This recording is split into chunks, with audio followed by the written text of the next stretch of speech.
Well, good morning, viewers. Today we have a 2011 Tacoma. It's here for a number of things, but one of the problems is there's a squealing noise from the AC compressor when the AC compressor turns on. I tried rotating it by hand down there, as you can see it below the alternator pulley, and it seems smooth and free. I'm not sure if the clutch is slipping, the magnetic clutch. I don't think the belt is squealing. And the AC light flashes on the dash, which is indicating that the compressor is not turning as fast as the HVAC system would like. So this light here begins flashing. Let's turn it off.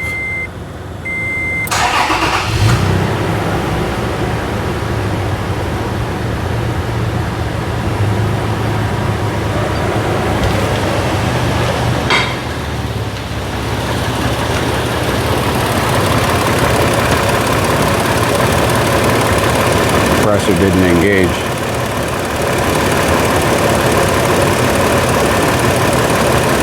Static pressure in the system is okay.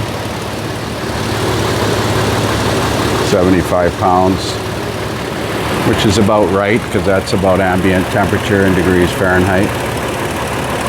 It's not engaging.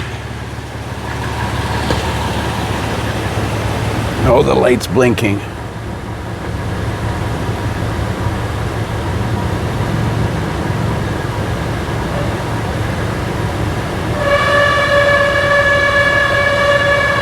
There, you hear it squealing. So I'm going to make sure that it's not overcharged. I'm going to check the charge level in it. So I got the AC machine hooked up and the valves open. Let's see how much refrigerant comes out.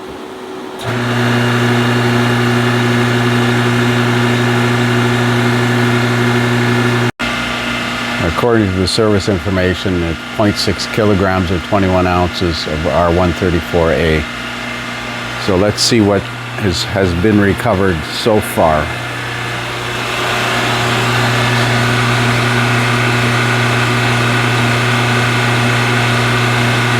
About 0.2 kilograms. Well, let's continue. So the system is definitely low, and I thought maybe there might be dye in it. I don't know if the camera's going to pick up the black light on the upper condenser fitting there. You can see the green dye. So it's leaking from the condenser fitting. I'm not sure if the O-ring's leaking in there or it's pitted. You don't see any other spots. The lower fitting looks good.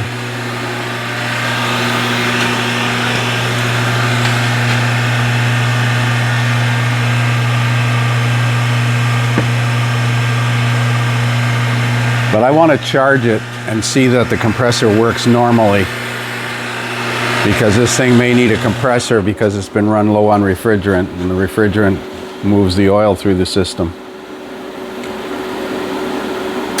So it only recovered 0.16 kilograms, and it takes 0.6.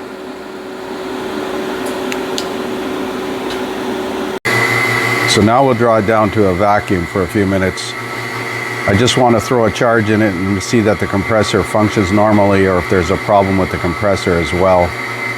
I know we got to change that O-ring in there, but that's a secondary issue. I don't want to go to the trouble of changing the O-ring if this thing needs a compressor. And it's September, so AC season is almost over for the year, so the customer may want to wait till the springtime to do this work. So we're going to charge it. Charging it on the low side.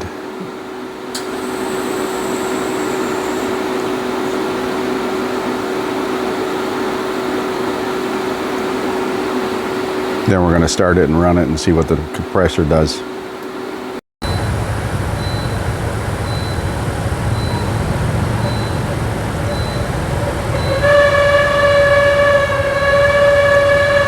So let's check the air gap on that compressor.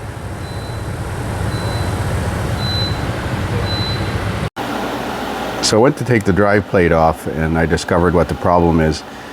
That outer ring is bonded with a rubber in vibration damper. It actually acts like a spring, and the rubber is broken free, so the compressor is slipping.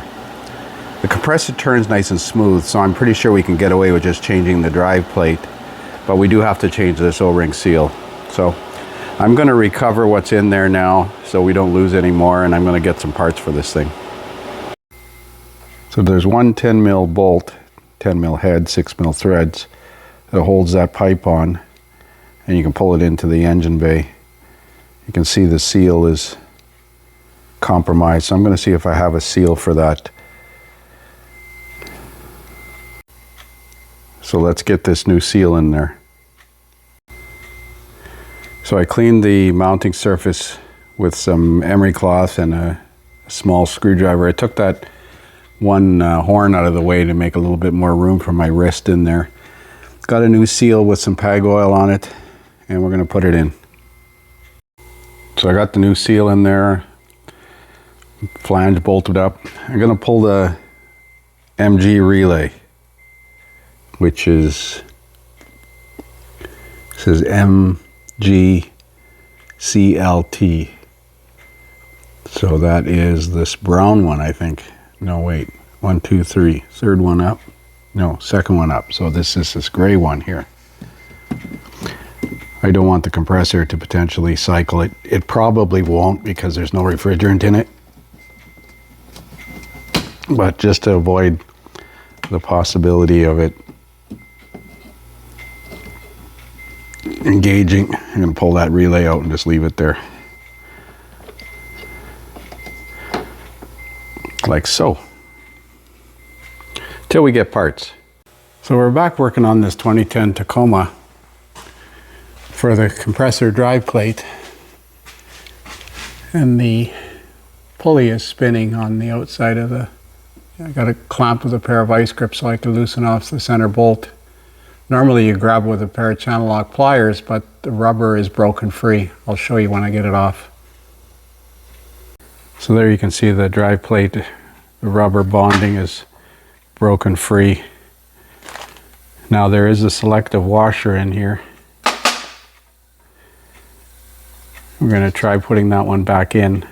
There's a new drive plate. I'm going to clean up the surface on the hub bearing with some sandpaper while the engine's running. So I held the Rolex sanding disc up against the hub bearing.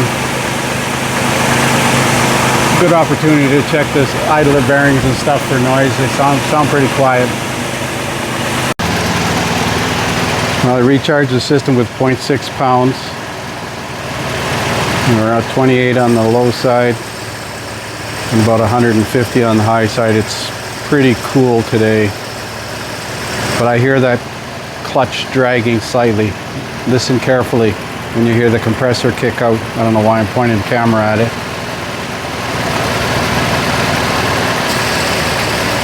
So the drive plate is just barely dragging. So I'm going to increase the air gap by a couple thousandths of an inch. And then we have to extract some broken bolts from that Dutch or the front shield under the engine.